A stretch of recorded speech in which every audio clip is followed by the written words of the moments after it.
Mayong hapon sa atong tanan, alai. Salamat kayo sa Ginoo nga nakaabot mi diri sa inyong lugar. Kami di ay mga born again. Libre ra niya among pagsangyaw, walay bayad ani igsoon. Dili pareha sa mga uban nga maglibot-libot niya mangayog kwarta. Ang amo ani kay share lang namo ang pulong sa Ginoo kay mao gini ang gusto sa Ginoo sa atong kinabuhi nga maluwas ta. Maguragin mi na humanog sangyaw wali sa simbahan o mo na yung pangayo sa Ginoo nga among i-share ang pulong sa Ginoo matag Domingo sa hapon.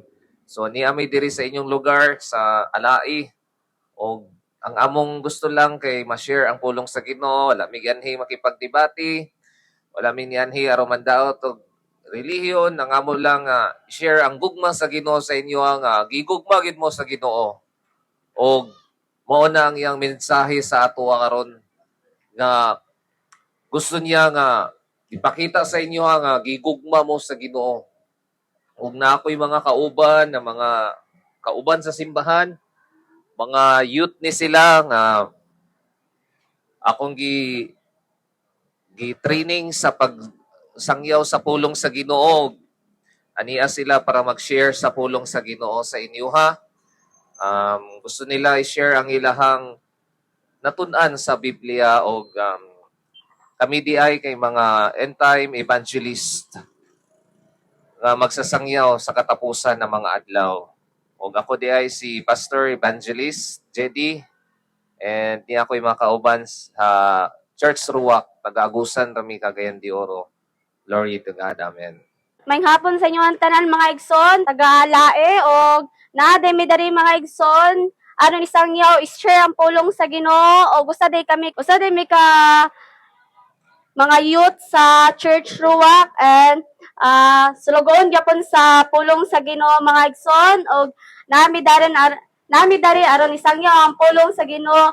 Dili lang kini sa pangdaot sa Rio nato mga igsoon kundi gituman lang namo ang sugo sa pulong sa Ginoo nga naa sa langit. O gatong bason mga igsoon sa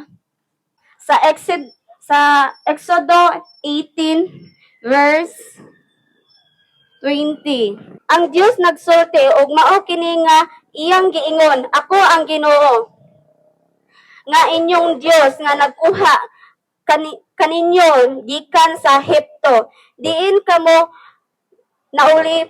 naulipon. Ayaw kamo pagsimba sa laing Dios gawas kanako. So klaro kay dari sa Bible mga igsoon nga ayaw kamo simba sa laing Dios gawas kanako. Og tiwason ako basa mga igsoon. Ayaw kamo pagbuhat og Dios nga o larawan sa bisan unsa didto sa langit o dinhi sa yuta o sa dihan tubig nga naa sa ilalom sa yuta. Ayaw kamo pagyukbo sa bisan unsa Dios sa pagsimbas ni ini kay ako ang Ginoo nga inyong Dios. Abo nohon ako og silutan ko kadtong nagsalikway kanako lakip ang ilang mga kaliwat hantod sa ikatulo o ikaupat nga kaliwatan. So dari de mga igsoon, klaro na gyud kay sa Bible mga igsoon no na nakaingon dali sa Bible ayaw kamo pagsimba o Dios gawas ka nako. So ningon ang Ginoo mga igsoon nga dili gid nato siya angay isalikway mga igsoon. So ato dapat siyang simbahon mga igsoon, dili lang lamang nato siya salikway talikdan mga igsoon kundi maminaw ta sa pulong sa Ginoo mga igsoon o ato siyang simbahon o mangayo tagpasaylo sa atong buhi nga Dios. O ang Ginoo mga igsoon kining mga Dios mga igsoon dili lang kini sa pangdaot mga igsoon ha, kay naa man gyud ni sa Bible mga igsoon sa Exodo mga igsoon o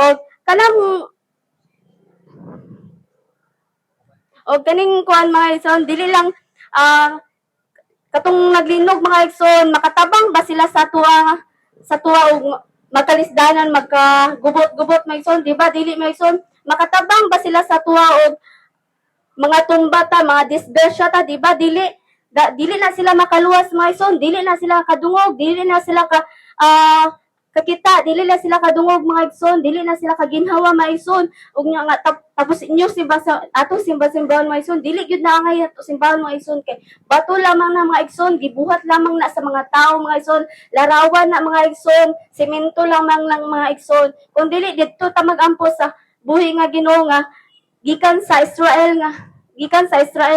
mga igsoon na si Yahweh Jesus Christ o ako basahon mga igsoon. So ang ato mga kaliwat mga igsoon nabubuhat tag simbata na mga igsoon, ang ato mga kaliwat mahimog tinunlo mga igsoon, ang ato mga anak mga igsoon, ang ato mga anak ana mga igsoon ug musimbata na tinunlo kay nang buhaton na to mga igsoon.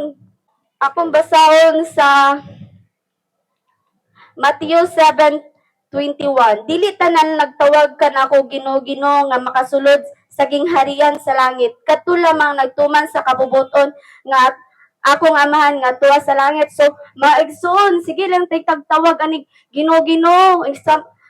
Kanang Ginoo nyo mga igsoon, kanang mga rebulto mga igsoon. Sige lang tag-atubang ana, sige lang tagtawagan nyo, dili sila makadungog mga igsoon. Sige ra tagluhod ra.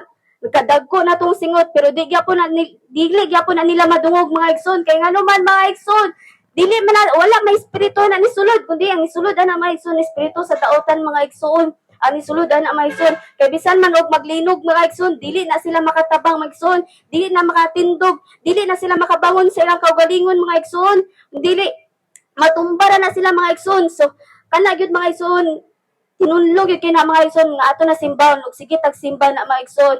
So akong balikon mga igsoon, dili ta na nagtawag ka na kog Ginoo nga makasulod sa gingharian sa langit.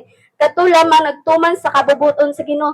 Unsa man ang pagtuman sa kabubuton sa Ginoo mga igsoon? Isang ang pulong sa Ginoo ug inasing-kasing sa paghinulsol. Magpakabalaan mga igsoon. Ug isang o magsimbag matinud-anon kaalamon mga igsoon, maalamon mga igsoon o katong naghinulsol sa mga sala mga igsoon o kita mga igsoon kita lang yung katapusang adlaw na ni mga igsoon kinahanglan gyud nato mga igsoon nga mangayo tagpasaylo sa Ginoo mga igsoon kay hapit na gyud mo balik ang Ginoo mga igsoon gamay na lang gyud ang kulang mga igsoon kay niabot na sa tuwa mga igsoon na nagkalisod-lisod na dani sa kalibutan mga igsoon gubot na kayo ang kalibutan mga igsoon dili na nato masabtan kay tungod hapit na mo balik ang Ginoo o wala na tay time nahigugmaon na to ang kalibutan mga igsoon lumalabay ra ni muwala ra ni mabungkag ra ni inigabot sa Ginoo mga igsoon kini ang pag-abot sa Ginoo mga igsoon tong mga maalamon mga igsoon kwaon tuna sa Ginoo mga igsoon iya dani ang kalibutan lutuso na yung mga tao nga makasasala din sa kalibutan mabilin og sige na lang dayon tagtawag Lord kwa ako Lord pero ulahay na ang panahon ulahay wala ka naminaw sa tao nga nagsangyaw sa imo kay imo lang gitalikdan naminaw ka sa laing tao wala ka imong napakapatay ka sa mga salbutan diri sa kalibutan o napakabuta ka sa pulong sa Ginoo mga igsoon o wala nimo hinulsili ang imong mga sala mga igsoon imong giunang kalibutan wala ka naminaw o ulahi ra gyud atong pagmahay mga igsoon ug moabot ng Ginoo mga igsoon o mao ra pod ako i-share sa inyo mga igsoon og salamat kay mga igsoon dili lang man kani pangdaot mga igsoon kun dili mao ni ang tinuod nga naa sa pulong sa Ginoo mga igsoon dili lamang kini mini mga igsoon kun dili tinuoding mga igsoon og salamat kay mga igsoon sa pagpaminaw ninyo mga igsoon hinaot nga masabtan ninyo mga igsoon og ibalik na kog tanan pasalamat kanimo lamang Yeshua HaMashiach Jesus Christ amen.